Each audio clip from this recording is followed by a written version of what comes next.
എനിക്ക് ഈ ഫുഡ് കഴിക്കുന്നത് കൊണ്ടാണോ എനിക്ക് ഈ ഒരു പിമ്പിൾസിന്റെ ഇഷ്യൂ ഇത്രയും ആവുന്നത്? കാരണം ഏറ്റവും കൂടുതൽ ആൾക്കാർ എൻ്റെ അടുത്ത് പറയുന്നത്, നീ മുട്ട കഴിക്കരുത്, അത് കഴിക്കരുത്, ഇത് കഴിക്കരുത്, പല സാധനങ്ങളും ഇഷ്ടമുണ്ടായിട്ട് പോലും കഴിക്കാൻ പറ്റാത്ത സ്ഥിതിയിൽ ഞാൻ മാറ്റി വെച്ചിട്ടുണ്ട്. ഞാൻ പട്ടിണി കിടന്ന് നോക്കിയിട്ട് പോലും ഈ പിമ്പിൾസ് എനിക്ക് മാറിയിട്ടില്ലായിരുന്നു. അപ്പോൾ എനിക്ക് അറിയേണ്ടത് വെച്ചാൽ ഈ ഒരു ഫുഡ് കഴിക്കുന്നത് മാത്രമാണോ എനിക്ക് ഇതിൻ്റെ ഒരു പ്രശ്നം വന്നത്? ഫുഡ് കഴിച്ചിട്ട് മാത്രമാണോ എന്ന് ചോദിച്ചു കഴിഞ്ഞാൽ അത് മാത്രം ഒരു ഫാക്ടർ അല്ല, പക്ഷെ അതൊരു ഫാക്ടറാണ്.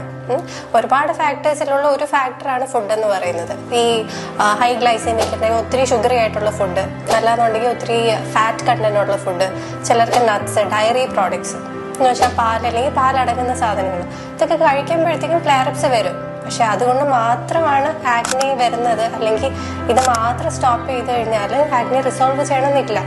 നേരത്തെ പറഞ്ഞ പോലെയാണ് സിബം പ്രൊഡക്ഷൻ കുറയ്ക്കാനുള്ള പ്രോഡക്ട്സ്, ഇപ്പോൾ ഫേസ് വാഷ് ആയാലും മോയ്സ്ചറൈസർ ആയാലും സൺസ്ക്രീൻ ആയാലും ഇങ്ങനത്തെ കാര്യങ്ങളെല്ലാം നമ്മുടെ സ്കിന്നിന് പറ്റുന്നത്. ഇപ്പം കൂടുതൽ ഓയിലി സ്കിന്നുകാർക്കാണല്ലോ ആക്നെ വരുന്നത്, അപ്പം അങ്ങനെയുള്ള സ്കിൻ ടൈപ്പിന് പറ്റിയ പ്രോഡക്ട്സ് യൂസ് ചെയ്യാന്നുള്ളതാണ്.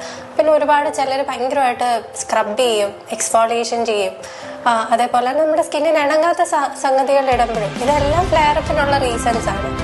അപ്പം ഫുഡ് മാത്രമാണെന്ന് വെച്ച് കഴിഞ്ഞാൽ ഫുഡ് ഒരു ഫാക്ടറാണ്, വൺ ഓഫ് ദ ഫാക്ടേഴ്സ് ആണ്, അല്ലാതെ അതാണ് മെയിൻ കോസ് എന്ന് പറയാൻ പറ്റില്ല.